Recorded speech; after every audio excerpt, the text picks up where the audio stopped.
நீங்கள் பார்த்துக் கொண்டிருப்பது உங்கள் விஜய். ராமநாமத்தை சொல்ல சொல்ல ஒரு மாறுதல் நிகழ்ந்தது, ஒரு மாற்றம், ஒரு சம்ஸ்காரம் வந்தது. ஏன்னா அந்த நாமத்துக்கே இருக்கிற பெருமையோ இல்லையோ, அது சொல்ல சொல்ல மாறினது. அவ மனசை நினைக்க ஆரம்பிச்சது, திருட்டுத்தனம் பண்ணிட்டு இருக்கோம், நேர்மையே உருவான ராமனின் பேரை சொல்லி பண்ணிட்டு இருக்கோமே, இது தப்பு இல்லையா தோணித்து கொஞ்சம் மனசு உடைய ஆரம்பிச்சது, வலிக்க ஆரம்பிச்சது. திருட்ட குறைச்சார். ஆனா பணம் மட்டும் குடும்பத்தை காப்பாற்ற வந்துட்டே இருந்தது. எங்கே இருந்து வந்தது? இந்த ரெண்டு பேரை பற்றி சொல்லு, அக்பர் பீர்பல், ரெண்டு பேர் கதை கேள்விப்பட்டிருக்கோமோ இல்லையோ. அவர் என்ன பண்ணார், போனா காட்டு மார்க்கத்தில் எங்கேயோ விடுபட்டு போயிட்டா, காணும். அப்போ அந்த தூரத்தில் எங்கேயோ ஒரு வெளிச்சம் தெரியறது, அங்கே போனால் சோறு கிடைக்கலாமா இருக்கும் அப்படின்னு ராஜா சொல்கிறார். ஆனால் இவருக்கு பக்கத்தில் யாரோ ராமநாம பஜனை, ஏதோ அழகா ஒரு ஒலி கேட்கறது. யார் பாடுறான்னு கூட அவருக்கு தெரியல. இப்போ எனக்கு இந்த ராமநாமம் எங்கே சொல்லிட்டு இருக்காளோ அங்கே போய் கேட்கணும், நீர் வேணா சோத்தை தேடின்னு போ, நான் வரல அப்படின்னுட்டு மந்திரி இங்கே தேடின்னு போனால் எங்கேருந்தோ அந்த ஒலி வந்ததுன்னு அப்படியே மெய் மறந்து உட்கார்ந்துட்டான். யாரோ பாடிட்டு இருக்கா, தேவகான மாட்டம் கேட்கறது. ராஜா இங்கேருந்து மெனக்கட்டு தெருக்கோடிக்கு போய் 2 மைல் கன்னட போய் அங்கே இருக்கிற குடிசை வீட்டு கதவை தட்டி அவாரோ கதவை திறந்து அவள் பொரிய அது இது பண்ணியிருந்தாரும் அப்படின்னு கொடுத்தா. அவருக்கு என்னதான் தன்னோட வரமாட்டேன்னு மந்திரி சொல்லிட்டா கூட சோறு இல்லாத ஆக்கிறதுக்கு அவருக்கு எண்ணம் இல்லை. அதனால் என் கூட இன்னொருத்தர் இருக்கான், இன்னும் கொஞ்சம் சோறு கொடுக்குறீங்களா, அதையும் வாங்கிட்டார். திரும்ப கொண்டார். பொட்டலத்தை தன் மந்திரிகிட்ட கொடுத்துட்டு சாப்பிடுது. கிடுகிடுன்னு பீர்பல் சாப்பிட்டு முடிச்சுட்டார். சாப்பிட்ட உடனே ராஜா கேட்டார், பத்தியா நீ வெட்டிக்கு இங்கே உட்காந்து ராமநாம ஜபம் பண்ணிட்டு இருந்திருக்கேன், நான் போகவே தான் சோறு கிடைச்சிருக்கு பத்தியா. அதுக்கு மந்திரி ரொம்ப அழகா பதில் சொன்னார், ஒரு ராஜா ராமநாமத்தை சொல்லாத்தினாலே யாரோ ஒரு குடிசையில போய் பிச்சை எடுக்க வேண்டியிருந்தது. நான் ராமநாமத்தை சொன்னதுனாலே ராஜாவே சோறு கொண்டார். பத்தியோ இல்லையப்போ. அப்போ அதுலேருந்து எது நான் பெரியவனா நீ பெரியவனா நீ தான் தெரிஞ்சுக்கணும்னா இவரை ஜெயிக்கவே முடியாது போல் இருக்கே. அப்போ அவர் பதில் சொன்னார், நான் பேசுறது உண்மையை, நான் ஜெயிக்கவும் பேசலை தோக்கிறதுக்கும் பேசலை, நான் உண்மையை பேசினேன்னால் அப்போ அந்த ராமநாமம் எவ்வளவு தூரம் மாற்றத்தை ஏற்படுத்துறது. அவர் திருட்டு தொழிலையே விட்டுட்டார், இவ்வளவு பெரிய ரிஷி ஆயிட்டார். 24,000 ஸ்லோகம், ஆதி காவியம், மகா காவியம், வெங்க காவியம், ராமாயணத்தை இப்போ நாம பெற்றிருக்கிறோம். ஆகவே இந்த வார்த்தை ஒன்னொன்றுமே இப்போ பொய்த்து போச்சு. நான் ஒன்றும் குடும்ப பாசத்தையும் காணும், நான் காப்பாத்துறேன்னு சொல்றதுக்கும் இல்லை, காப்பாத்துறேன்னா பாபத்தில் பங்கா புண்ணியத்தில் பங்கா தெரியல. ஆக மொத்தத்தில் இந்த வார்த்தையே இல்லைன்னு விட்டால் அப்ப எந்த அடிப்படையில நம்ம இப்ப வாழ்க்கையை ஓட்டின்னு இருக்கோம்? அடிப்படை ஒண்ணுதான், நான் ஜீவாத்மா, நான் ஜீவன், இவரும் ஜீவன், அவரும் ஜீவன், அவரும் ஜீவன். அப்ப இந்த ஜீவாத்மா சுதந்திரன் இல்லையே. நம்ம முன்னேற்றம் எதை முன்னேற்றம்ங்கிறப்போ ஆத்ம உன்னதி தான் உன்னதி. கட்டட உன்னதியோ பளபளான்னு நம்ம அடிச்சு வச்சுக்கிறதுனாலயோ இதெல்லாம் இல்லை. இது நம்ம இப்பெல்லாம் ஒரு புது நோக்கம் இருக்கு. ஓஹோன்னு கூட்டம் வந்தா கோவில் நன்னா முன்னேறதுன்னுவா. இது கோவில் முன்னேறதுன்னு கேள்விப்படுறதெல்லாம் ரொம்ப அதிகம். கொஞ்சம் ஞாபகம் வச்சுக்கிந்த, நாங்கள் ரொம்ப முயற்சி எடுத்து இந்த பெருமாளை முன்னேற்ற பாடுபட்டு இருக்கோன்னுவா. இவர் முன்னேறதுக்கு அந்த பெருமாள் பட்டப்பாடு அவருக்கு தெரியும் இத்தனாளா, இவன் முன்னேற மாட்டேங்கிறான். ஆனால் அந்த கோவிலை நன்னா முன்னுக்கு கொண்டதுக்காக பண்ணிட்டு இருக்கோம்னால் இதனாலெல்லாம் முன்னுக்கு வராது. கோயிலாக இருக்க வேண்டும். பெருமாள் எப்பவும் முன்னேறித்தான் இருப்பார். நம்ம முன்னேற்றுவதற்கு அவர் இருக்கிறார். தவிர அப்போ இல்லை சுவாமி, பக்கத்தில் போமே, அந்த கிராமத்தில் ஒரு கோயில் இருக்கு, ஒன்றும் கூட்டமே இல்லை, ரொம்ப பெருமாள் கட்டப்படுறார். நமக்கு பாருங்க, திடீர்னு என்னமோ ஒரு மோகம் வந்துதா, ஜனங்க கூட்டமாக வருதுன்னால் இது நேத்திக்கு முன்னேற்றம் இல்லைன்னு சொல்லக்கூடாது, இன்னைக்கு முன்னேறி இருக்குன்னு சொல்லக்கூடாது. ஏன்னா ஆத்ம முன்னேற்றம்ங்கிறது வேற, ஆத்ம உன்னதி வேற. பெருமான நாம 4 கடைய வச்சோ நாம 4 எதையோ உருவாக்க வேண்டிய முன்னேற்ற வேண்டிய தேவையே இல்லை. அதனால நாம தான் இந்த உண்மைகளை புரிஞ்சுக்கணும். நாம முன்னேறோம்னு சொன்னால் ஆத்ம ஞானம் முன்னேறணும். நன்னா பகட்டா உட போட்டுன்றதுனாலையோ 4 சங்கிலி கூட போட்டுன்றதுனாலையோ இதனாலெல்லாம் நான் முன்னேறிடவே போறதில்லை. நான் முன்னேறிக்கேன்னு சொன்னால் நன்னா எல்லா தேவைகளையும் குறைச்சிக்கிறேன்னா, தேவைகள் குறைய முன்னேறோன்னு அர்த்தம். தேவைகள் அதிகரிச்சா பின்னேறோன்னு அர்த்தம். நமக்கு தேவையே இல்லாத வாழ தெரியணும். இன்னைக்கு இப்படியே இருக்குப்போ, திடீர்னு மழை பெஞ்சதுன்னா அப்படியே கலகலத்து படாது, பெய்யட்டுமே என்ன ஒரு 4 சொட்டு உடம்பு மேலே விழப்போறது. உள்ளே போனால் பெருமாள் சன்னதி இருக்கவே இருக்கு. 4 பேர் நாளைக்கு கடைசியில் என்ன ஆகும், 10 நிமிஷத்துக்குள்ளே அவாவா இந்த ஒரு கடையில் 10 பேர் உள்ள போயிடுவேன். எல்லாரும் தப்பிச்சிருவோம், ஒன்றும் ஆக போகிறது இல்லை. ஆனால் அந்த 10 நிமிஷத்துக்குள்ள மழை வந்துருத்தே, உடனே எங்கே போகுமோ அங்கே போகும். ஒரு பதப்பதப்பு வருது பாருங்க, ஒரு பதட்டம்ங்கிறதுனாலே அவசரப்பட்டாலே பதட்டம் வந்துடும். நாம் யாருன்னு புரிஞ்சுக்கலேனாலே பதட்டம் வந்துடும். பின்ன ரிஷிகள்லாம் நிதானமாக இருக்காளேன்னா ஒன்றும் ஆயிடாது. இந்த நிம்மதி தான் அவள் எல்லாருக்கும். என்ன இது 10 நிமிஷம் கழிச்சு ஒன்னாலே நானே தெரிஞ்சுக்கிறேனே, எல்லாரும் ஒரு கடைக்குள்ள உணர்ந்து போறோம். அந்த கடை முதலாளிகள்லாம் திருப்தியா இருப்ப, வாங்க இத்தனை நாளா இந்த கடைக்கு வந்துடா, நீங்க இப்பவான வந்துட இல்லையோ, வாங்க எல்லாரும் உள்ள நில்லுங்க. அப்ப அதெல்லாத்தையும் பார்க்க போறோம். வந்த வேகத்துல ஒண்ணு வாங்கினாலும் வாங்குவோம், வாங்கினா திருப்தியா போச்சு, அவருக்கும் திருப்தி நமக்கும் திருப்தி, கண்டிப்பா நாளை கார்த்தாலும் நாங்க வரோம் அப்படின்னு சொல்லிட்டு மழை விட்டுப்படும் கிளம்பிடுவா. ஆனா அந்த 10 நிமிஷத்துக்குள்ள பட்ட பதட்டம் வெறுமை இருக்காது. பல விஷயத்துல பதட்டத்தை குறைச்சுன்னுட்டு நிதானப்பட்டோம்னால் கவனக்குறைவு வராது. நம்ம பல தப்பு பண்ணிடுறதுக்கே பதட்டம் தான் காரணமா இருக்கு.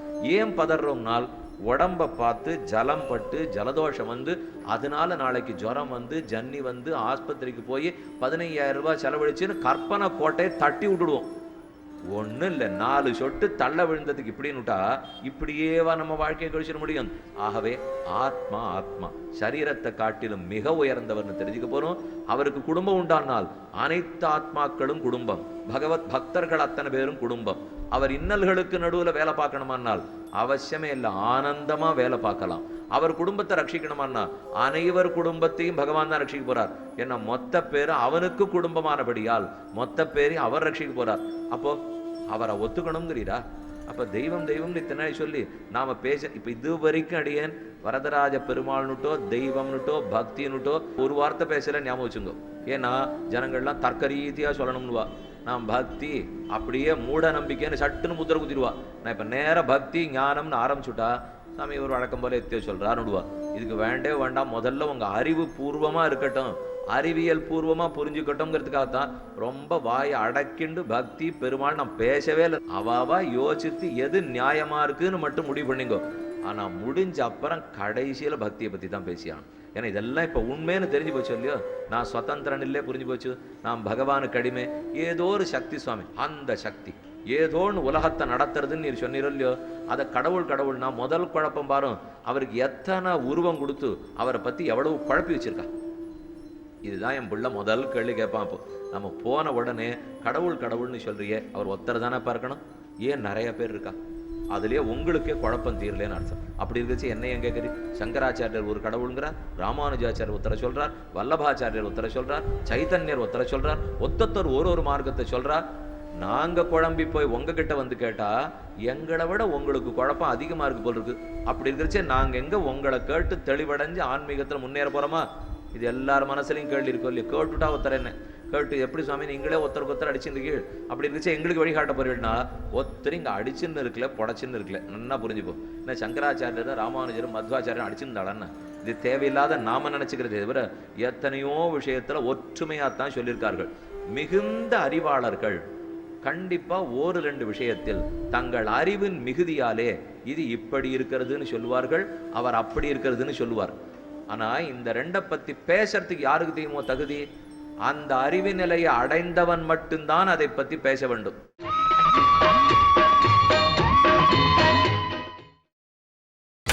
நீங்கள் பார்த்துக் கொண்டிருப்பது உங்கள் விஜய். நாம 2வது படிச்சிருக்கோம்னு வச்சுங்க. 2 பேர் முனைவர் பட்டம் வாங்கினவா. இவர் ரசாயனத்துல முனைவர், அவர் இன்னும் ஏதோ நோபல் பரிசெல்லாம் வாங்கியிருக்கார்.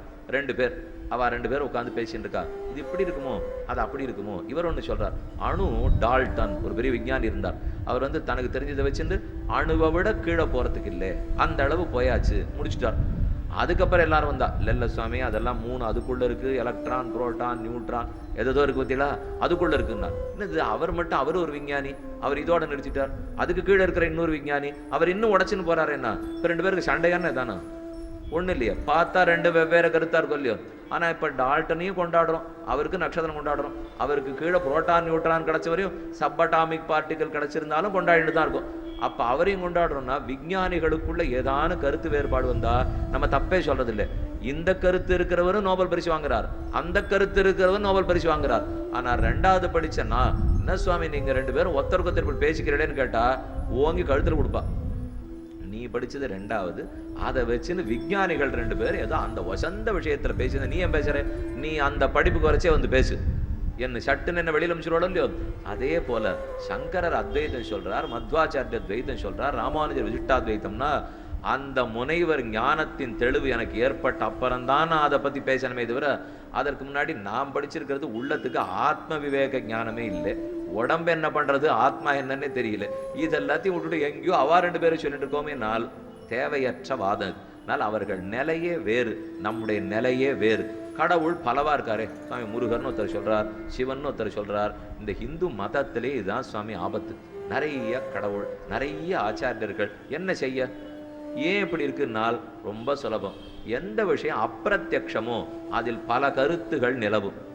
எது என் கண் முன்னால் இல்லையோ, எதை நான் தொட்டு தெரிஞ்சுக்க முடியாதோ, எதை முகர்ந்து தெரிஞ்சுக்க முடியாதோ, அந்த விஷயத்தை பத்தி பல கருத்துகள் நிலவுவது இயற்கை. அதை தடுக்க முடியாது. கண் முன்னாடி தெரியறதா இருந்தா இப்ப இந்த சுவாமியை பத்தி நான் 2 கருத்து சொல்லவே முடியாது. இவர் பேர், இவர் எல்லாம் ஒண்ணுதான் இருக்க முடியும். அதை நான் மாத்தி சொன்னேன்னா கோவிச்சுட்டு வருவர். ஆனா கண்ணில் தெரியாத ஒரு வஸ்துவை பத்தி பேசுறோம்னால் அதுல மாற்று கருத்துக்கள் இருக்கலாம். அதுல ஒரு குறையும் இல்லை. அதனால ஒன்றும் தப்பு இல்லை. இப்போ இத்தனை கடவுள் இருக்காளே, அதுதான் குழப்பம். என்ன, நான் கிணத்துல விழுந்துட்டேன், என்னை ஒருத்தர் தூக்கினா நன்னா இருக்குமா, 4 பேர் கை கொடுத்தா நன்னா இருக்குமா? 4 பேர் கை கொடுத்தா இன்னும் சுலபமா மேல வந்துருவேணும் இல்லையோ? இருந்துட்டு போடாலே. 4 இந்த தெருக்கு ஒரு பெருமாள் இருக்கட்டும், அந்த தெருல ஒரு சிவன் இருக்கட்டும், அந்த தெருல முருகன் இருக்கட்டும், யாரு இருக்கட்டும், என்ன 4 பேர் சேர்ந்து கை தூக்கி நான் வேண்டாம்னு சொல்ல போறேன். இப்போ ஒருத்தர் தூக்குறதை விட இன்னும் 4 பேர் கயத்து போட்டா நல்லதா தானே இருக்க போறது. அது யாரு, முருகனா, நாராயணனா, சிவனா, அதுவா, சக்தியா, கணபதியா, எதுங்கிறத பத்தி அந்த நிலையில இருக்கிறவா விசாரம் பண்ணுமே தவிர, அடிப்படையில் இருக்கிற நாம முதல்ல கடைப்பிடிக்க வேண்டிய நிறைய நல்லது இருக்கு. தேகத்தை விட ஆத்மா வேறேன்னு தெரிஞ்சுக்கணும். அதற்குரிய ஆச்சாரம், அனுஷ்டானம், ஒழுக்கம், இதிகாச புராணங்களை படித்தல், புலநலக்கம், கோபத்தை அடக்குதல், காமத்தை அடக்குதல், மோகம், மதம், மாத்சரியம் இல்லாமல் இருத்தல், இயற்கையை அழிக்காமல் இருத்தல், சத்தியம், தானன்னு, தபசு, தயா, கிருபா, கருணா, இத்தனை நான் பண்ணப்பறந்தான் அவளை பத்தி பேச போகணுமே தவிர, அடிப்படையில இதை ஒன்னையுமே நான் இன்னும் பண்ணல. அவர்கள் எல்லாம் என்ன கூறினார்கள் ஆரம்பித்தால், அப்ப நான் தப்பிச்சு ஓட பார்க்கிறேன்னு அர்த்தம். உண்மையை எதிர்க்கிறதுக்கு சக்தி இல்லை, அதனால தப்பிச்சுட்டு எப்படி ஓடலான்னு பார்த்துட்டு இருக்கேன். ஆக விட்ட இடத்துக்கு வருவோம். அதோ ஒரு சக்தி இருக்கு சுவாமி. இப்ப கடவுள் இருக்காரு, நான் எதுக்காக ஒத்துக்கணும்? இப்போ தெய்வத்தை அறிவோம்னு இன்னைக்கு தலைப்பு இல்லையோ? கடைசி பட்சம் ஒரு விஷயமா நான் சொல்ல வேண்டாமா? அதுல இப்போ தெய்வத்தை அறிவோம்னா முதல்ல தெய்வத்தை ஏன் ஒத்துக்கணும்னு சொல்லும் சுவாமி. அப்புறம் தெய்வத்தை அறியறதை பத்தி இருக்கட்டும். ஏன் ஒத்துக்கணும்னால் கண்டிப்பா ஒத்துக்கணுமே. இப்ப இத்தனை படைக்கப்பட்டிருக்கு. இந்த கருடன் இந்த இடத்துல இருக்காரோ இல்லையோ, அவர் கை இருக்கு, கால் இருக்கு, அதோ பாம்பு போன்று இருக்கார், மூக்கு இருக்கு, மீசை இருக்கு, எல்லாம் இருக்கு. அவயவங்களோட கூடின ஒரு பொம்மை. இதுவும் உறுப்புகளோட கூடின ஒரு பொருள். இந்த கடிகார உறுப்புகளோட கூடினது. இது ஒரு பிரபஞ்சத்துல ஒரு சட்டம் உண்டு. அதான் வியாப்தின்னு சொல்லுவா. என்ன சட்டம்னால், எது எத்திர எத்திர சாவயவயத்துவம். எது அவயவங்களோட கூடியிருக்கோ, கை, கால் முதலான உறுப்பு. இப்ப இதை தனியா பண்ணுவா, இதை தனியா பண்ணுவா, இதை தனியா பண்ணுவா, ஒட்ட வைக்கிறாளோ இல்லையோ. எது அவயவத்தோட கூடி இருக்கிறதோ அங்க கண்டிப்பா உற்பத்தி இருந்தாகணும். இதுதான் சட்டம். அவயவமற்றதாக இருந்தால் உற்பத்தி தேவையில்லை.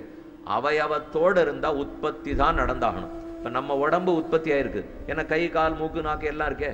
இது உற்பத்தி ஆயிருக்கு, இது உற்பத்தி ஆயிருக்கு, இது உற்பத்தி ஆயிருக்கு. இது கண்ணால பாக்குற இது இத்தனை உற்பத்தி ஆயிருக்கு. அப்ப உற்பத்தி ஆயிருக்குங்கிறது எதனால்னு சொல்றோம்? அவயவங்களோட இருந்தா உற்பத்தி ஆகணும்.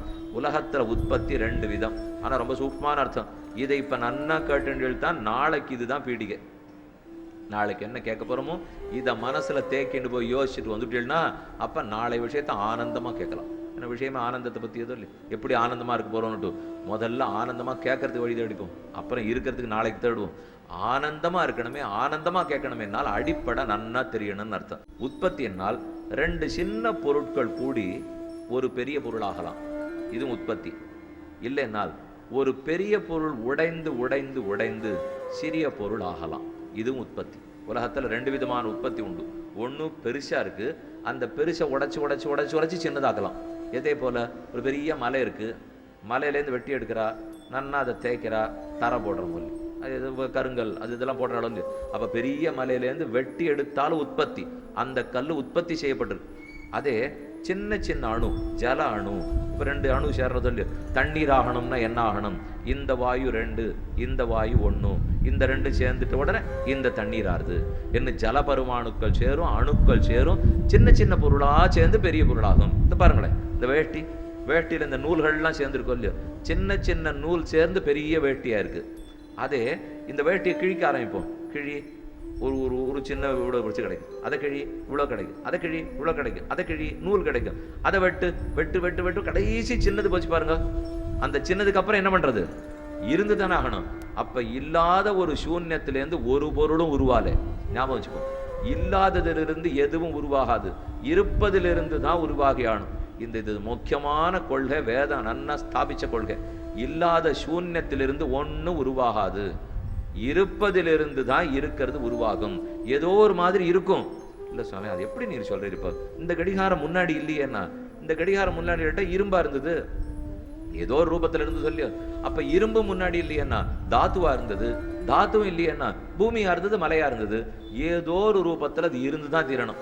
இல்லாத்துல இருந்து நம்ம எதையுமே கண்டுபிடிச்சுள்ளே உருவாக்க முடியாது. அப்ப சின்ன சின்ன பொருட்கள் சேர்ந்து, எதே போல் சின்ன சின்ன தங்கத்தூள் சேர்ந்துதான் மோதிரம், சின்ன சின்ன தங்கம் சேர்ந்துதான் சங்கிலி, சின்ன சின்ன நூல் சேர்ந்துதான் வேட்டி. இதை போல சின்ன சின்னது சேர்ந்து பெருகா உருவாகலாம். இல்லைன்னால் பெருசு உடஞ்சி உடஞ்சி சின்னது உருவாகலாம்.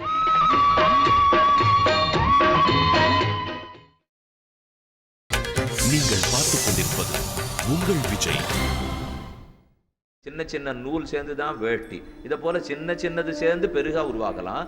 இல்லைன்னால் பெருசு உடஞ்சி உடஞ்சி சின்னது உருவாகலாம். ஆக மொத்தத்துல உற்பத்தினாலே அவயவம் இருக்கணும். அதை நல்லா புரிஞ்சுங்க. எது எது அவயவத்தோட கூடி இருக்கிறதோ அது ஒன்னொன்னுத்துக்கும் உற்பத்தி உண்டு. எதெல்லாம் உற்பத்தி ஆயிருக்கோ அது அத்தனைக்கும் உற்பத்தி பண்ணவும் இருந்தாகணும். அடுத்த சட்டத்தை ஒத்துக்கிறீங்களா? ஒன்னு அவயவத்தோட இருந்தால் உற்பத்தி ஆயித்தான் ஆகணும். உற்பத்தி ஆறுதுன்னால் உற்பத்தி பண்ணவர் இருந்தா தானே உற்பத்தி ஆக முடியும். வாஸ்தவம் தான், ஒத்துக்கிறோம். இப்போ என்ன, இப்போ மண்ணு பானை பண்ணா குயவம் இருந்தா தான் பண்ண முடியும். ஒரு மேஷை பண்ணியிருக்காருன்னா இப்போ அதுக்கு சட்டம், இதுக்கு பண்ற தச்சன் இருந்தா தான் பண்ண முடியும். சங்கிலி பண்ணிட்டு இருக்கேன்னா பொற்கொள்ளர் இருந்தா தான் பண்ண முடியும். அப்ப எதெல்லாம் உருவாகி இருக்கிறதோ அததுக்கு கண்டிப்பா உருவாக்கினவன் இருக்க வேண்டும். உருவாக்கினவர் இல்லாம ஒண்ணு உருவாக போறதில்லை. இருக்கட்டுமே சுவாமி. இப்ப என்ன, இந்த மரம் இருக்கு, நீளமா மரம் இருக்கும் இல்லையோ, அந்த மரம் என்ன தானா அது எப்ப பார்த்தாலும் இருக்குன்னு சொன்னா என்னன்னால் இருக்காது. என்ன, மரம் அந்த மாதிரி இருந்து நம்ம பார்த்ததில்லை. மரம் விதைக்கிறத பார்த்துருக்கோம், முளைக்கிறத பார்த்துருக்கோம், வளர்றத பார்த்துருக்கோம். அப்ப இந்த மலை நிறைய அவயவங்களோடு இருக்கும் இல்லையோ, மலை உடையறதையும் பார்த்துருக்கோம், உற்பத்தி ஆறதையும் பார்த்துருக்கோம். தண்ணீர் 2 அணுக்கள் சேர்ந்தா தண்ணீர் உற்பத்தி ஆறத பார்த்துருக்கோம். அப்ப மலையோ மரமோ செடியோ கொடியோ தண்ணீரோ நெருப்போ இவை அத்தனை உற்பத்தி ஆயிருக்கு. உற்பத்தி ஆயிருக்குன்னு உற்பத்தி பண்ணவர் ஒருத்தர் இருந்துதான் ஆகணும். இருக்கட்டுமே சுவாமி, எங்க தாத்தா தான் பண்ணார், வாண்டான்னு ஏன் சொல்லணும்? இப்போ இந்த மலையை எங்க தாத்தா தான் உற்பத்தி பண்ணார், இந்த ஆலமரத்தை எங்க சுவாமி உங்க பாட்டி உற்பத்தி பண்ணாளா விதைச்சாளா? விதைச்சதான் வேலை, அவளேவா உற்பத்தி பண்ணாள்னா வாஸ்தவம் தான். இந்த மரம் இருக்கலாம், ஆனா என் தாத்தா எதை பண்ணாரோ எனக்கு தெரியாது. இப்போ அப்ப தாத்தாவும் பண்ணல, பாட்டியும் பண்ணல, நானும் பண்ணல. மேலும் ஒரு மலையை உற்பத்தி நான் பண்ணவே இல்லை நல்லா தெரியுது. ஒன்றை நான் உற்பத்தி பண்ணணும்னு வச்சுங்களேன், ஒரு தேவை இருக்கு. இந்த கடிகாரத்தை நான் உற்பத்தி பண்றேன்னா இதுக்கு ஒரு திருகாணி வேணும், இதுக்கு ஒரு வெள்ளை தட்டை வேணும், இதுக்கு இரும்பு வேணும், இதுக்கு ஒரு முள்ளு வேணும், நிமிஷ முள்ளு வேணும், வினாடி முள்ளு வேணும், அது இந்த மணி நேரம் முள்ளு வேணும். இதை எங்க சுத்த விட்டா எந்த சக்கரத்துல எப்படி சுத்தணும்னு தெரியணும். இது இத்தனை எனக்கு முழுக்க தெரிஞ்சிருந்தா தானே இந்த கடிகாரத்தை நான் பண்ண முடியும். அப்படின்னா உலகத்தில் எத்தனை பிரபஞ்சம் முழுக்க, எத்தனை லோகம், தேவர்கள், மனுஷர்கள், அசுரர்கள், ராட்சசர்கள், ஆண்கள், பெண்கள், பட்டாம்பூச்சிகள், மாடுகள், ஆடுகள், கோழிகள், அதற்கு உள்ள இருக்கிற வித்தியாசங்கள், அதுக்கு தேவையான சாமகிரிகள், இந்த ஒன்னொன்னையும் தெரிஞ்ச ஒருத்தன் இருக்கணும். இருந்தா தானே அவரை உற்பத்தியை பண்ண முடியும். ஒரு கரிகாரத்தை உற்பத்தி பண்ணோம்னா அதை பத்தி மொத்தம் தெரிஞ்சவரா இருக்க வேண்டியிருக்க. இந்த உலகத்துல எதை பத்தியுமே அந்த மாதிரி எனக்கு தெரியறதாவே தெரியலையே. என்னை எதுலேருந்து உருவாருதோ அதுக்கு உதவுறது எதேதோ அதற்குரிய ஞானம் சக்தி எங்கிட்ட இருக்கணும். ஆகவே மனிதன் இவற்றை உற்பத்தி பண்ணலே நன்னா தெரிஞ்சு போச்சு. இப்ப 3ஐயும் சேர்த்து பார்ப்போமா? எதேது உறுப்புகளோட கூட இருக்கோ அதது உற்பத்தி ஆகித்தான் ஆகணும். எது உற்பத்தி ஆகியிருக்கிறதோ அதுக்கு உற்பத்தி பண்ணவும் இருந்துதான் ஆகணும். எனக்கு தெரிஞ்சவா ஒருத்தர் உற்பத்தி ஆக பண்ணலேன்னு தெரிஞ்சு போச்சு. அப்ப யாரோ ஒருத்தர் இது இத்தனையும் தாண்டி சக்தி படைத்தவர், இது மொத்தத்தையும் உருவாக்கி இருக்காரு. அப்ப அது அத்தனையும் தாண்டி உருவாக்கியவர் ஒருத்தர் இருக்கணும். அது யாருன்னு இப்ப நான் சொல்லவே வரல. இப்ப இருக்காருன்னு மட்டும் பார்த்துப்போம். அப்ப அவர் ஒருத்தர் இருக்கணும். இன்னொரு ஆபத்து இருக்கு சாமி, அதை யார் உற்பத்தி பண்ணா? அந்த யாரோத்தர் இருக்கணும்னு சொன்னீரோ இல்லையோ, அப்ப அவரை யார் உற்பத்தி பண்ணா? அவரை யார் உற்பத்தி பண்ணா? அப்ப இது மொத்தத்தையும் உற்பத்தி பண்ணவர் என்னவா இருக்கணும்னால் அவயவம் அற்றவரா இருக்கணும். இருந்துட்டா அவர் உற்பத்தி ஆக வேண்டிய தேவையே இல்லையோ. கீழே முதல்ல என்ன சொன்னேன், இப்போ அவயவம் இருக்கிறதா இருந்தா தான் உற்பத்தி ஆனும். அவயவமே இல்லை யாருக்கு? நான்கிற ஆத்மாவுக்கு. ஆத்மாவுக்கு அவயவங்களே கிடையாது. இவ்வளவு அணுன்னு சொல்லிட்டு இருக்கோம். அணுவுக்கு ஏது அவயவம்? அப்ப நாம அணுன்னு பார்த்துட்டோம்னாலே அவயவம் கிடையாது. பிரம்மம்னு பார்த்துட்டாலே அவயவம் இல்லை. எப்ப அவயவம் இல்லையோ, உறுப்பு இல்லையோ, உறுப்பு இல்லைன்னா உற்பத்தி ஆக வேண்டியதே இல்லை. உறுப்புகள் இருந்தா தான் உற்பத்தி ஆனும். உறுப்பு இல்லைன்னா உற்பத்தி தேவையில்லை. பிரம்மம் இத்தனையும் உற்பத்தி பண்ணுகிறார். அவருக்கு அவயவங்கள் கிடையாது, அவர் நிரவயவி. ஆகவே அவரை மத்தொன்னு உற்பத்தி பண்ண தேவையில்லை. அப்ப இது இத்தனையும் ஒருத்தர் உற்பத்தி பண்ணிதான் ஆகணும். அவர் யார் தெரியலையே. இப்ப அவர் யார்? அவரை யாரான்னு ஒருத்தர் அடையாளம் காட்டி ஆகணும் இல்லையோ? எனக்கு தெரிஞ்சதா இருந்தா கண்டுபிடிச்சிருவேன். ஏத்து வீட்டுல கேட்டேன், பக்கத்து வீட்டுல கேட்டேன், எல்லாருக்கும் அவரவருங்கிற ஆளை தவிர அவர் யாருன்னு சொல்ல மாட்டேங்கிறார். யாரான்னு ஒருத்தர் சொல்லணுமே. விஞ்ஞானிகளை கூட்டு கேட்டேன், நாங்களும் அவர் இருக்காருன்னு சொல்றோம், யாருன்னு தெரியல சுவாமி. கணக்கர்கள் எல்லாம் கூட்டு கேட்டேன், வேணும்னா அவர் என்ன கணக்கு சொல்றாருன்னு வேணா சொல்லித்தரேன், அவர் யாருன்னு தெரியாது. வக்கீல கூட்டு கேட்டேன், அவர் இருக்காருன்னு வேணா உமக்கு வாதாடுறேன், ஆனா அவர் யாருன்னு எனக்கு தெரியாது. வைத்தியரை கேட்டேன், அவர் அருளால தான் நித்தியம் சரிப்படுத்திட்டு இருக்கேன், ஆனா அவர் யாருன்னு தெரியாது. சுவாமி யாரான்னு எனக்கு சொல்ல வேண்டாமா? யாரை போய் கேட்டாலும் என் வேலை அவராட நடக்கிறதுன்னு ஒத்துக்கிறோம் சுவாமி, ஆனா அவர் யாருன்னு எனக்கு தெரியலேன்னு விட்டால், அப்ப எனக்கு தெரியாததை சொல்லி கொடுக்கறது ஒருத்தர் வேணும். இப்போ உண்மை பேசுற ஒருத்தர் வேணும், தெரியாததை சொல்லி கொடுக்கிறவர் வேணும். அதை விட என் கண்ணுக்கே புலப்படாததை அவருக்கு தெரிஞ்சிருக்கணும். எனக்கு கண்ணுக்கும் தெரியாது, காதுக்கும் தெரியாது, ஆனா எனக்கு தெரியாத ஒண்ணு அவர் தெரிஞ்சிருக்கணும். அது யாருன்னு தேடி பார்த்தால் வேதம் ஒண்ணுதான் அதை சொல்லி கொடுக்கிறது. வேதத்தை தவிர, வேதாந்தம் தவிர, இதிகாச புராணங்களை தவிர அந்த கடவுள் யாருன்னு சொல்றதுக்கு எனக்கு வாய்ப்பே தெரியல. இப்போ மலையெல்லாம் ஒண்ணு தானே உருவாக்க முடியாது. இயற்கை படைக்கிறதுன்னு சொன்னா ஒத்து வருமா பாருங்க. முதல்ல படைப்பாளி அறிவுடையவனா இருக்கணும். மேஜை 2 கட்டை தானே சேர்ந்து உருவாக்கிக்குமா? மேஜைய 2 கட்டையை வச்சு உருவாக்கலாங்கிற அறிவு இருக்கிறவன் தான் உருவாக்க முடியும். அதை போல இயற்கை சேர்ந்து உலகத்தை உருவாச்சுங்கிற வாதம் எடுபடாது. அறிவே அற்ற இயற்கை எப்படி உருவாக்க முடியும்? 2 பேர் அறிவு இருக்கிற ஒருத்தன் தான் உருவாக்குறதுக்கு முடியும். இப்ப தச்சனுக்கு அறிவு இருக்கு, பொற்கொல்லருக்கு அறிவு இருக்கு, அதே நெசவாளிக்கு அறிவு இருக்கு. உலகம் முழுக்க படைக்கப்பட்டிருக்கு. தானே படைச்சு நிறுத்தினால் ஒரு உற்பத்தி பண்றவன் இல்லாத ஒரு பொருள் உருவானதில்லை. உற்பத்திக்கு காரணம் மூலப்பொருள் இல்லாம ஒரு பொருள் உருவாகாது. அவருக்கு அத்தனை ஞானமும் இல்லாத அது உருவாகாது. ஆனால் யாரோ ஒருத்தர் அறிவுடையவர், அவயவம் இல்லாதவர், எப்போதும் இருக்கிறவர், அனைத்த காட்டிலும் அறிவும் ஆற்றலும் உள்ளவர். அப்படி இருக்கிறவர் தான் இந்த பிரபஞ்சத்தை முழுக்க படைச்சிருக்கார். அது ரொம்ப தெளிவா போச்சு. ஆகவே அந்த தெய்வம், அதுக்கு பேர் கொடுத்திருக்கா. தெய்வம்னு ஒருத்தர் சொல்றார், கடவுள்னு ஒருத்தர் சொல்றார், பிரம்மம்னு ஒருத்தர் சொல்றார், பரமாத்மான்னு ஒருத்தர் சொல்றார், பரபிரம்மம்னு ஒருத்தர் சொல்றார். என்ன வேணா சொல்லட்டும். அவர் ஆறு என்ன, அவர் அருளால எப்படி ஆனந்தமா இருக்க போறோம். மதம்ங்கிறது வேணுமா வேண்டாமா, அதனால பூசல் விளையிறதா இல்லையா, இதெல்லாம் ரொம்ப அழகான எத்தனையோ கேள்விகள். இப்போ நமக்கு அதை பத்தி எல்லாம் ஒண்ணு இல்லை. இப்போ அந்த தெய்வம் உள்ளார்ங்கிறத நிச்சயமா நிரூபணம் பண்ணிட்டோம், அதுல சந்தேகம் இல்லை. இனிமே அவருக்கு நமக்கு என்ன தொடர்பு, நமக்கு அவர் என்ன செய்கிறார், அதை நான் எப்படி ஒத்துக்கணும்? என் உள்ளுணர்வு அதை சொல்லுமா? உள்ளுணர்வே தப்புன்னு பார்க்க போறோம். நிறைய பேர் உள்ளுணர்வுங்கிறோம்னா அந்த உள்ளுணர்வு எல்லாம் உண்மையாகவே ஆகாது. உள்ளுணர்வு பல சமயம் தப்பாப்படும். அதனாலே இது உள்ளுணர்வுன்னா எனக்கு தெரிஞ்ச விஷயத்தை வச்சுன்னு தான் உள்ளுணர்வே வரும். தெரியாத ஒரு விஷயத்தை பத்தி யாருக்கு இப்ப உணர்வெல்லாம் வரும்? தெரியாத விஷயத்தை பத்தி வேதங்கள் தான் கூறும். அவ என்ன கூற போறது? தெய்வத்தை தெரிஞ்சுக்கிறோமே, என்னன்னு தெரிஞ்சுக்கணும். அந்த தெரிஞ்சுக்க எப்படி ஆனந்தமா இருக்க போறோம் அப்படிங்கறத தான் நாளை இந்த கோஷ்டியில பார்க்க போறோம்.